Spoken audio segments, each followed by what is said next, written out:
le monde, je suis très contente de vous retrouver aujourd'hui dans une nouvelle vidéo et je vous retrouve pour un nouveau vlog. Je vous avais dit que j'allais vlogger pendant les 2 semaines de Pâques. Au final, je ne vlog qu'une semaine. J'avais pas trop le moral après la mise en ligne de mon dernier vlog. Ça va beaucoup mieux, donc je suis de retour, en pleine forme, ne vous inquiétez pas. Pour commencer ce vlog, j'avais envie de vous faire un petit book haul parce que j'ai acheté pas mal de choses depuis le début des vacances. J'ai un peu craqué. Ça m'arrive pas beaucoup d'acheter autant de livres en même temps. Et comme je fais pas de book haul sur la chaîne, je me suis dit que j'allais vous le présenter dans ce vlog. Enfin, vous les présenter parce qu'il y a plus qu'un seul livre.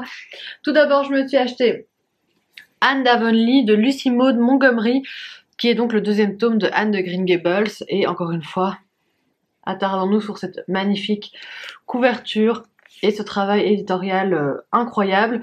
Tout ça pour 16,50 €. C'est quand même hallucinant à quel point ces livres sont beaux et ne coûtent pas si cher. Donc j'espère le lire très prochainement celui-ci. J'avais un chèque cadeau. Donc je me suis acheté 3 livres en librairie. Le premier c'est Le Bal des Folles de Victoria Mass. Il vient de sortir en poche. Donc je n'ai pas hésité. J'avais un peu plus de mal à me décider pour le grand format. Mais là, une fois qu'il est sorti en poche, je l'ai vu, je l'ai pris. Il fait même pas 240 pages. J'en ai beaucoup entendu parler. Dernièrement, j'en ai entendu parler chez Laura's Readings. Et c'est un thème extrêmement féministe parce qu'on est au 19e siècle et on va parler des femmes qui étaient envoyées à la pitié salpêtrière, je pense, oui c'est ça, qui étaient considérées comme folles simplement parce que leur mari ne voulait plus d'elles ou pour d'autres raisons pas tout à fait valables. La seule chose qui m'effraie un peu, c'est que j'ai entendu qu'il y avait une part de fantastique dans le roman. Et ça me fait un peu peur, parce que moi j'aurais voulu justement quelque chose de très historique, donc on verra bien, mais je pense le lire bientôt, en plus comme il est tout petit, enfin je vais vous dire ça pour tous les livres, donc je vais arrêter. Ensuite je me suis pris Tout le bleu du ciel de Melissa d'Acosta, une grosse brique, hein, il fait 840 pages plus ou moins. Celui-ci je me le garde pour cet été, ma maman et ma petite sœur l'ont lu et ont eu un gros coup de cœur pour le livre. Donc moi il m'en faut pas plus pour me convaincre, j'en ai entendu de nouveau que du bien de celui-ci. Je pense que c'est l'histoire d'un garçon qui a un Alzheimer précoce et qui va donc perdre toute sa mémoire. Et avant de ne plus se rappeler de rien, il va décider de faire un voyage. Et je pense que du coup il va partir avec quelqu'un en voyage. Si ça se trouve c'est pas ça l'histoire, j'ai pas envie de lire le résumé. Cet été je compte faire le challenge comme j'avais fait l'année passée où je ne lis que des pavés, ou en tout cas où je lis beaucoup de pavés, et donc je le mettrai dedans. Je pense que ça va être une bonne lecture estivale et il me fait hyper envie celui-ci, je pense que je vais adorer. En grand format je me suis acheté 3 de Valérie Perrin. J'ai déjà lu les 2 autres romans de l'autrice, Changer l'eau des fleurs et Les oubliés du dimanche, qui ont été publiés dans l'autre sens, et j'avais adoré, surtout Changer l'eau des fleurs que j'ai vraiment beaucoup aimé.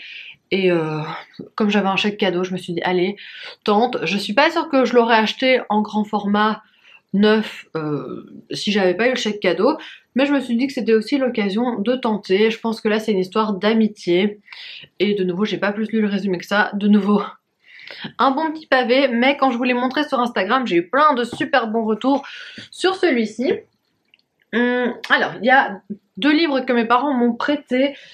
Ma maman m'a prêté Olive Kitteridge de Elizabeth Strout. Tout ce qu'elle m'a dit, c'est qu'on va suivre la vie d'une femme, mais que la construction du roman est super originale. Apparemment, elle n'avait jamais lu de roman qui était construit de la sorte, parce que dans chaque chapitre, on va suivre un personnage qui a un rapport de près ou de loin avec cette femme, et on ne sait pas exactement quel est ce rapport. Donc je me suis dit allez, pourquoi pas tenter. En plus ça j'en ai jamais entendu parler nulle part. Et mon papa m'a prêté un livre historique qui a une forme un peu particulière. Ça s'appelle L'Anglaise et ses fusiliers marins, et c'est de Patrick Van Lien.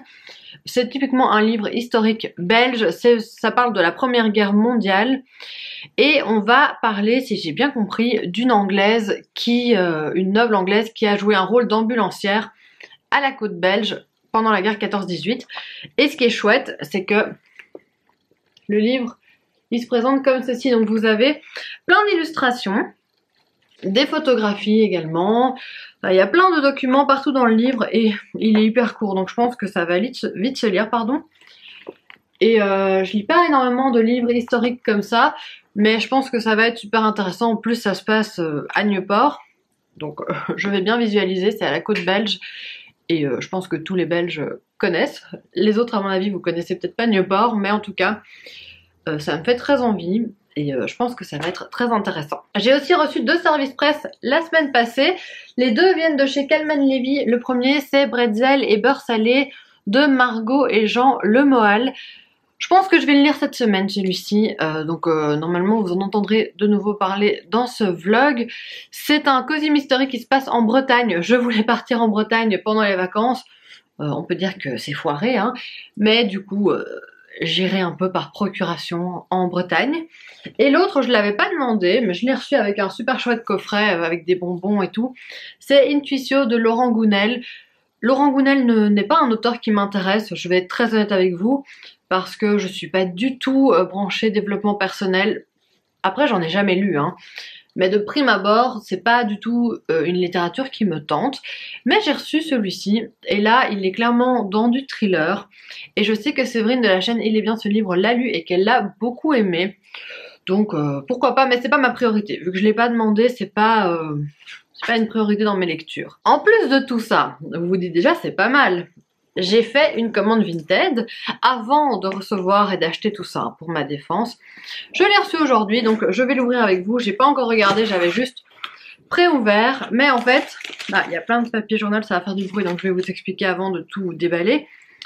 Je cherchais le 2e tome de La drôle de vie de Zelda Zonk dont je vous ai parlé dans mon dernier vlog, donc Anna. Je me suis dit que j'allais l'acheter d'occasion et la vendeuse qui proposait ce livre en avait d'autres qui m'intéressaient et aussi un vêtement. Donc je vais tout vous montrer. Ok, j'ai un vieux sac plastique. C'est particulier. Alors le premier roman que j'ai pris, c'est Pietra Viva de Léonore de Recondo. C'est une autrice que j'ai découverte l'année passée. J'ai déjà lu Amour et j'ai lu Point cardinal. Et ici, Pietra Viva, c'est de nouveau un tout petit roman. Elle fait souvent des romans très très courts. Voilà, ça fait même pas 200 pages. Et ça va nous parler de Michel-Ange. J'ai pas envie de lire plus le résumé que ça. Ce que j'adore avec Léonore de Recondo, déjà c'est sa plume, je trouve qu'elle écrit magnifiquement bien. Et en plus, à chaque fois, elle va aborder une période historique très différente parce que Amour, c'était au 18e ou 19e siècle. Point cardinal, c'était un roman très très contemporain. Et là, on va partir au 16e siècle. Donc ça peut être super intéressant. Comme je vous le disais, j'ai pris Anna de Laurence Perrin, qui est beaucoup plus court que Zelda Zonk. Ouais, il fait seulement 315 pages. J'ai hâte de retrouver cette histoire et j'ai hâte de retrouver les personnages. Et ensuite, j'ai pris un peu par hasard Les eaux des filles de Lynn Papin parce que j'avais entendu parler de ce livre. Tout ce que je sais, c'est que ça se passe en Thaïlande. En plus, le résumé n'en dit rien parce que c'est un extrait du roman. Mais j'avais envie de découvrir la plume de Lynn Papin. Et de nouveau, c'est un roman de moins de 200 pages. Donc c'est pas des grosses briques qui vont traîner indéfiniment dans ma palle. Et je me demande si elle avait pas eu un prix pour ce roman. Donc voilà, je suis pas très informée. D'ailleurs, j'ai pris un vêtement, mais rien que de le voir d'ici, j'ai l'impression qu'il me plaît pas trop. Parce que ça a pas l'air de très bonne qualité. Mais bon, on va voir, je vous le montre quand même. En fait, c'est la matière que j'aime pas trop. Mais allez, c'est encore sympa. Ça fait printanier. Donc je pense que je vais le mettre bientôt. Et à l'arrière, il y a des boutons comme ceci. Maintenant, j'essaye vraiment sur Vinted de...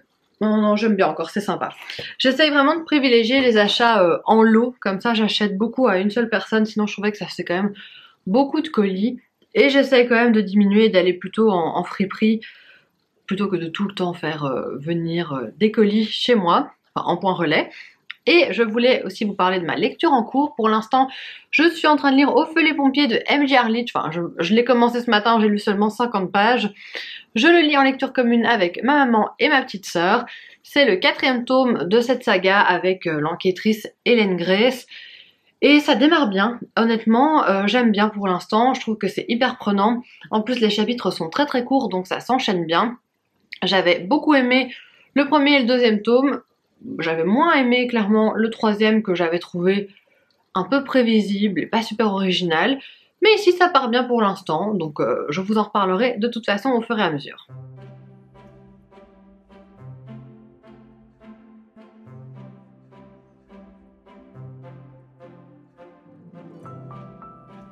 Je vous montre pas ma tête parce que c'est le matin, mais tous les matins j'ai la même routine, c'est une routine qui est bien huilée, c'est-à-dire que je retravaille mon manuscrit, le deuxième que j'ai écrit.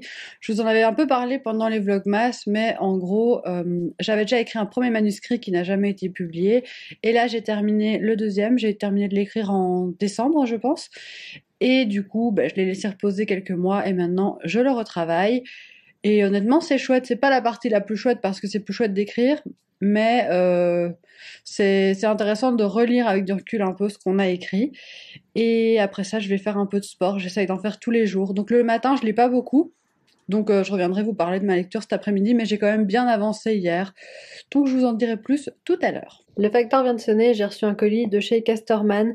C'est la bande dessinée Le Genre, cet obscur objet du désordre d'Anne-Charlotte Husson et de Thomas Mathieu. Je pense qu'ils avaient déjà fait une bande dessinée ensemble, je vous mettrai le titre ici en dessous, mais je suis presque sûre, en tout cas Thomas Mathieu, je suis sûre.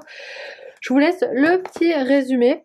À ce que j'ai compris, ça va questionner toute la notion de genre, et alors je vais rapidement vous montrer quelques planches.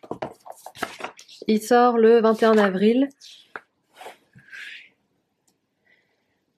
Voilà, c'est un genre de bande dessinée où il y a énormément de texte. Mais après, à mon avis, ça va être hyper intéressant. Je pense que je vais apprendre plein de choses. Je vous retrouve pour vous parler de ma lecture en cours qui est donc Au feu les pompiers de M.J. Arledge. Comme je vous l'ai dit hier, c'est un tome 4. C'est le tome 4 des enquêtes d'Hélène Grace. Premier tome Amstramgram. Et puis vous avez tous les autres qui suivent. Et je trouve que ce tome est très très bon pour l'instant. Déjà, comme je vous l'ai dit, ça se lit très vite. J'ai lu 200 pages sans m'en rendre compte. Honnêtement, j'ai pas lu tant que ça. Et dès que je suis dedans, je suis vraiment prise parce que c'est des chapitres très courts.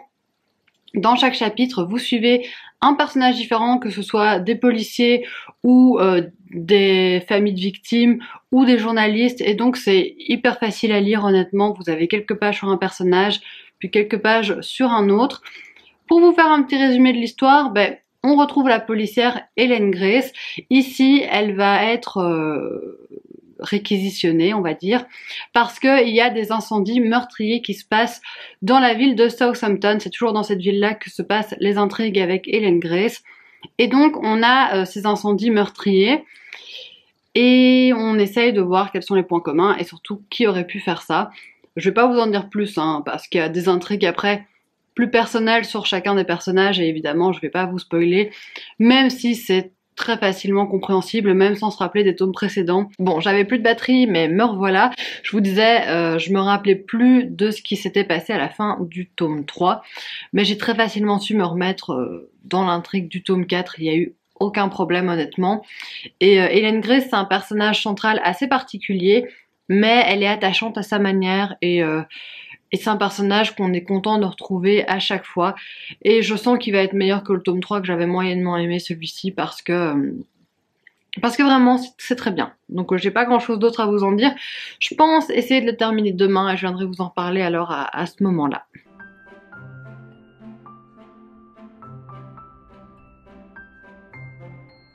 J'étais en train de tourner ma vidéo point lecture quand le facteur a sonné et je suis trop contente parce que j'ai reçu mon nouveau téléphone. Donc j'avais commandé un téléphone sur Back Market, il est tout froid.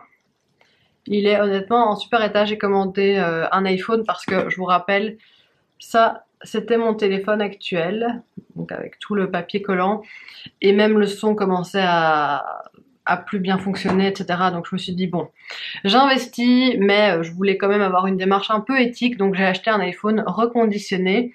Donc il est pas neuf, il a déjà servi, mais il est en super état et je pense que pour mes photos aussi ce sera une meilleure qualité. Donc voilà, je suis très contente, c'est la chouette réception du jour. Bon, ma soeur vient de dire qu'elle avait fini Au feu les pompiers, heureusement ma maman n'a pas encore fini. Je me suis fait un petit café et là je m'y remets. Je viens un peu papoter avec vous parce que déjà hier soir j'ai terminé Au feu les pompiers de M.J. Arledge. J'ai pas grand chose à vous en dire d'autre que ce que je vous ai déjà dit, mais globalement j'ai trouvé que c'était une lecture hyper addictive, c'est un vrai page turner, donc si vous avez envie de lire des policiers qui se dévorent, je vous conseille cette saga parce que vraiment on voit pas le temps passer et c'est peut-être en même temps un petit peu mon reproche aussi parce que j'ai l'impression que ça a été tellement vite que je vais rien en retenir. J'ai l'impression que c'est le genre de lecture, si dans 2 mois on me dit t'as pensé quoi de ce bouquin, je m'en rappellerai même plus. Donc c'est ça qui est un peu problématique à mon sens, c'est que c'est très chouette sur le moment, ça passe super bien, mais je sais pas si après coup il me restera vraiment quelque chose de cette lecture. En tout cas, la révélation finale était intéressante et était surprenante, j'ai vraiment bien aimé. Et c'était un bon moment de lecture. Ça rattrape bien le tome 3 qui était un peu en dents de scie. Celui-ci, il est vraiment bon et c'est super efficace, quoi. Ça fait le job, ça fait exactement ce qu'on attend d'un policier. On a une enquête qui est intéressante, qui est bien menée, c'est bien construit. Une révélation finale qui tient la route et une écriture ultra fluide. Donc parfait pour ce genre de lecture.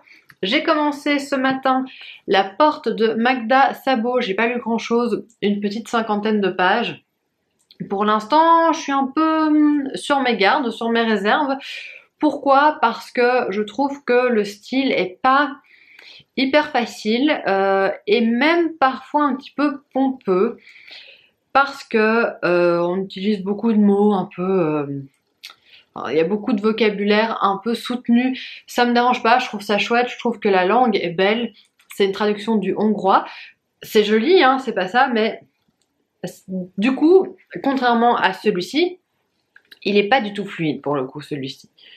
Cette phrase n'allait pas du tout, mais en tout cas vous avez compris, l'écriture met un peu un frein entre le lecteur et l'histoire, et je dois m'accrocher. Je dois énormément me concentrer pour le lire et je me rends compte que parfois quand je lis, je pense à d'autres trucs, ah ouais je devrais faire ceci ou cela. Et pourtant le fond de l'histoire me plaît. Donc mon propos est hyper confus, hein, désolé. Donc le fond de l'histoire me plaît, mais la forme me plaît moyennement pour l'instant. Je remets pas en question la beauté de la plume, mais le fait que ce soit pas hyper fluide. J'espère que ce que je viens de raconter était clair, j'ai pas du tout l'impression, mais moi je me comprends. En fait, l'histoire, pour ce que j'en sais pour l'instant, c'est l'histoire d'une écrivaine qui vit avec son mari en Hongrie. On est après la Seconde Guerre mondiale, je sais pas si on a dit exactement en quelle année ça se passait, mais je dirais l'après-guerre, et elle cherche une femme de ménage parce qu'elle a plus le temps de s'occuper elle-même de sa maison, et tout le monde va lui conseiller une certaine Emmerence, et elle va la rencontrer parce qu'il paraît que c'est vraiment la meilleure femme de ménage de la ville. Elle va lui faire passer une sorte d'entretien, mais très vite elle va comprendre que c'est pas elle qui fait passer l'entretien à Emmerence, mais que c'est plutôt le contraire parce que elle est très sélective parmi les personnes pour lesquelles elle va travailler. Elle fait vraiment un choix et elle veut savoir à qui elle aura affaire. Et petit à petit, on va découvrir la personnalité de cette femme qui est complètement atypique et complètement spéciale. Et on revient un petit peu aussi sur ce qui s'est passé dans sa vie à elle. Donc le fond est vraiment bien, hein. Et je vais voir quand ça continuera ce que j'en penserai. Et mes parents m'ont offert un livre. Chaque année en fait je reçois un livre pour Pâques de mes parents. Et cette année j'avais demandé Kérosène d'Adeline Dieudonné. Décidément j'arrive pas à parler dans cette séquence, ce sera comme ça. Parce que j'avais adoré La Vraie Vie et j'avais très envie de relire Adeline Dieudonné. Mais j'ai entendu un peu de tout sur ce livre. Je sais que Flow Books l'a beaucoup aimé et je lui fais vraiment confiance. Donc j'espère que ça me plaira autant qu'à elle. Et je crois que ça fera partie de mes lectures de la semaine prochaine. Je vloguerai plus, mais en tout cas vous en entendrez bientôt parler normalement en point lecture. Voilà pour ce que j'avais à vous dire pour maintenant. Et je vous reprends quand j'ai d'autres choses à vous raconter.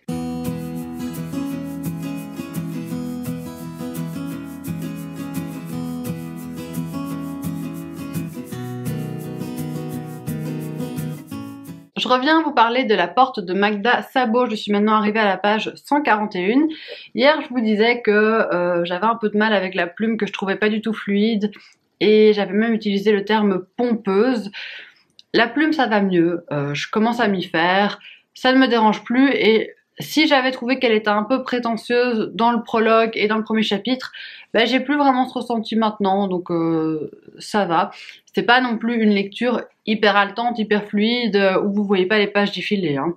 Les pages, je les sens quand même passer, parce qu'il y a un peu de lourdeur quand même, je trouve. Mais c'est très bien écrit, c'est très joli.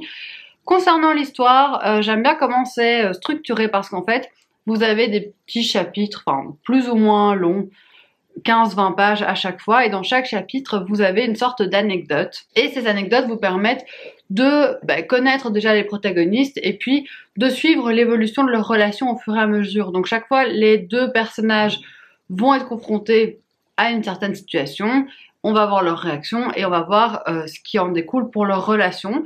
Donc je trouve que ça c'est pas mal de montrer leur amitié, si on peut appeler ça comme ça, au fur et à mesure du temps. Par contre, je déteste le personnage d'Emerence, qui est une femme hyper désagréable, une femme violente envers les animaux, une femme qui ne sait pas montrer aux gens qu'elle les aime. Ça, à la limite, voilà, ça aurait pas été grave si c'était juste quand elle aime les gens, elle ne sait pas leur montrer, ça m'aurait pas posé problème. Mais elle est méchante verbalement avec les gens, elle est méchante physiquement avec les animaux. Je la déteste. Et je sais que quoi qu'on me raconte sur sa vie, je lui pardonnerai pas ça. Donc voilà, j'en suis là. J'espère le terminer aujourd'hui, honnêtement. Il me reste 200 pages. Là, je vais aller faire des courses, puis un petit peu travailler, puis je vais m'y mettre parce que j'ai pas envie de continuer à lire ce livre pendant des jours et des jours. Je sens que si c'est le cas, je vais peut-être me désintéresser un peu au fur et à mesure et j'ai pas envie d'en arriver là. C'est pas le gros kiff de lecture, hein, vous l'aurez compris. Je trouve que c'est bien écrit, je trouve que l'histoire racontée est originale, est intéressante, mais les personnages, enfin, surtout Emerence, sont imbuvables. Et donc voilà, j'espère le terminer aujourd'hui, je vais tout faire pour en tout cas. Je mettrai un petit coup de boost comme ça ce week-end, je peux essayer de lire quelque chose de plus léger, de plus joyeux. Je pense que je partirai sur bretzel et beurre salé, mais bon, bref, ça je vous en reparlerai. En tout cas, j'espère venir vous reparler tout à l'heure pour vous dire que j'ai terminé La Porte. Autre petite précision, je vous avais dit hier que c'était dans la période d'après-guerre. En fait, je pense que c'est beaucoup plus contemporain par rapport à nous que ça, parce que on nous dit qu'Emerence a vécu la guerre, mais on nous dit aussi qu'elle est née en 1905 et que dans l'histoire, c'est une très vieille femme. Donc je pense qu'on n'est pas dans les années 50, hein. Je pense qu'on est plus dans les années 70 à mon avis. La temporalité reste floue, mais je voulais corriger ça parce que je vous avais dit que c'était juste après la guerre et en fait, non, c'est vraiment bien après ça. Je vais tenter de faire une brioche pour la première fois de ma vie, on va bien voir ce que ça donne. Là on se dit c'est cool, tout se passe bien, mais je dois pétrir ça à la main pendant 10-15 minutes. Si seulement j'avais un robot, ce serait beaucoup plus facile. Là, je crois que je vais bien suer. Update, ça fait 2 minutes que je pétris et j'en suis à me dire... En fait, acheter sa brioche à la boulangerie, c'est pas si mal. Hein. On rajoute une couche. Ce qui me fait le plus mal, c'est même pas la main qui tient le fouet, c'est la main qui tient le saladier. Donc j'ai hyper mal au poignet. Vraiment, je suis une pauvre petite âme fragile, un pauvre petit corps fragile. Bon, l'heure est grave. Je suis à la page 156 de La Porte et je crois que je vais m'arrêter là. Je pense que je vais l'abandonner. J'abandonne jamais de livres, donc la décision, elle est un peu dure à prendre. C'est le deuxième que j'abandonnerai, parce qu'on n'est pas encore sûr de l'année, mais en fait je déteste le personnage central, le personnage d'Emerence. C'est un personnage qui me sort par les yeux, je la hais, et autant parfois ça me dérange pas d'avoir des personnages détestables, parce qu'il y a quelque chose qui fait que je me raccroche à leur histoire. Ici, globalement, je m'en fous. Donc je suis trop déçue parce que j'avais envie d'aimer, et la couverture est tellement belle. Mais ça me fait pas plaisir et j'ai pas envie de lire un truc qui me fait pas plaisir. Tout simplement, j'ai envie de partir sur des lectures qui me font du bien. Et ça, c'est pas le cas. Je me force à y retourner à chaque fois et c'est pas ce dont j'ai envie. Donc je vais encore un peu réfléchir parce que autant sur le principe, abandonner, je trouve ça super. Hein. On n'aime pas, on passe à autre chose. Autant dans les faits, je suis toujours plus réticente. Je vous tiens au courant, je vais voir, je vais un peu réfléchir. Mais je pense que je vais arrêter là. Bon allez, c'est le moment de vérité pour savoir si cette brioche va donner quelque chose. Et je suis accompagnée de Nina Quill pour finaliser tout ça.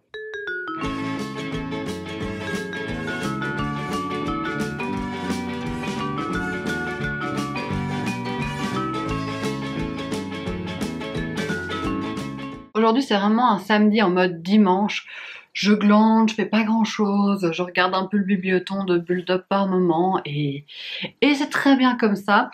Pour revenir sur ma brioche, elle était bonne, je suis contente, j'y croyais pas, hein, honnêtement, parce que la pâte ressemble pas à grand chose, mais c'était bon. Pour revenir aussi sur ma lecture de La Porte, j'avais décidé de l'abandonner et certains d'entre vous sur Instagram, quand j'en ai parlé, m'ont dit que ça valait quand même le coup de continuer, que c'était quand même bien. Donc on va dire que pour l'instant il est en pause, peut-être que la semaine prochaine je vais le reprendre. De toute façon, ce sera pas dans ce vlog. Donc si vous le voyez bientôt en point lecture, c'est que je l'ai repris et que j'ai décidé de persévérer. Et alors, j'ai commencé Bretzel et beurre salé de Margot et Jean Le Moal. Je suis à la page 139 et ça se lit hyper bien. Alors, c'est plein de bons sentiments, il y a des personnages extrêmement clichés, mais c'est agréable quoi, et ça fonctionne. Et on a l'impression qu'on est en Bretagne. En gros, l'histoire, c'est une Alsacienne qui emménage dans la petite ville, le petit village de Locmaria en Bretagne. Elle a hérité de beaucoup d'argent, on ne sait pas très bien dans quelles circonstances, et donc elle a acheté une magnifique propriété à Locmaria, et elle ouvre en même temps un restaurant de spécialité alsacienne. Mais elle va pas se faire que des amis en arrivant parce qu'il y a beaucoup de jalousie. Il y a d'autres personnes qui auraient voulu acquérir cette grande propriété et qui n'ont pas pu le faire. Et on sent qu'elle n'est pas la bienvenue. Mais j'ai lu 139 pages et il n'y a pas encore eu de crime. Donc ça m'étonne un peu. Pour autant, je m'ennuie pas du tout. Honnêtement, c'est hyper fluide. Je pense que je peux arriver à la page 200 aujourd'hui, on verra bien. Mais ça se lit hyper bien, honnêtement, sans aucun problème. C'est juste que j'attends le meurtre et que le livre il fait moins de 400 pages. Donc je me dis, il va sûrement bientôt arriver. Je sais que c'est pas en un seul tome, donc peut-être même que l'enquête ne se clôturera pas dans ce tome-ci. Je sais pas, je vous tiendrai au courant, mais pour l'instant c'est vraiment chouette. Même si je lève un peu les yeux au ciel, ben je décide de mettre mes pensées de côté, de me laisser porter, et ça me fait du bien.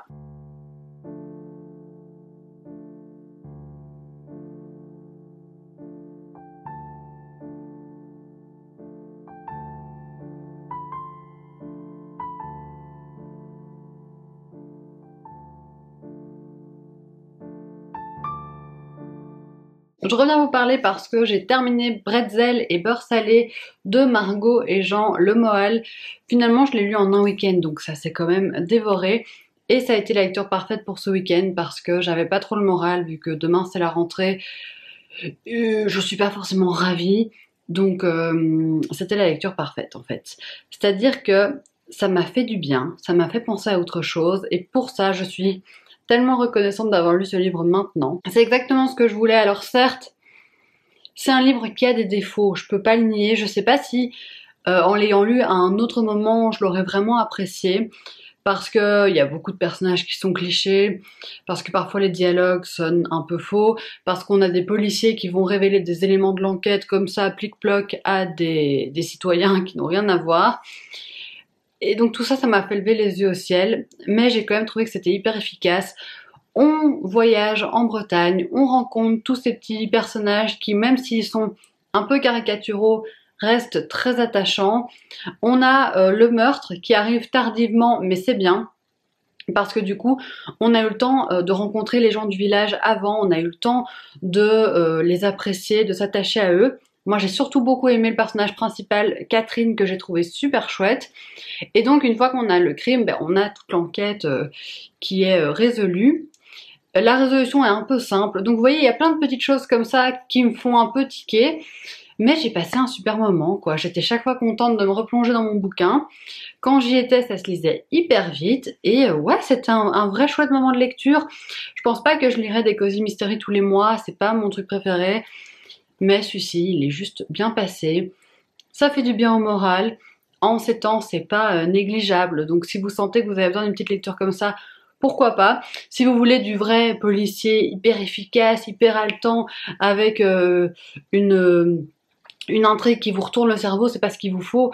Mais si vous voulez quelque chose de doux, de léger, dans un petit village, et que vous n'avez pas peur de lever quelquefois les yeux au ciel, c'est parfait. Donc voilà, en somme, c'est mon avis. Ça m'a fait du bien, ça m'a fait vraiment plaisir de lire ça. Et il y aura une suite, hein, vu qu'on termine sur une sorte de cliffhanger. Je serais ravie de lire cette suite et de savoir ce qui va arriver aux différents protagonistes parce que j'ai passé un bon moment. Et voilà, c'est tout pour ce vlog. J'espère vraiment qu'il vous aura plu, que les lectures que j'ai faites vous auront intéressé. N'hésitez pas à me laisser des petits commentaires, ça me fait toujours super plaisir de vous lire. N'hésitez pas non plus, si ça vous a plu, à mettre un petit pouce vers le haut, ça m'aide beaucoup. Et moi, de toute façon, je vous réponds avec plaisir dans les commentaires et je vous retrouve très bientôt dans une prochaine vidéo. Gros bisous!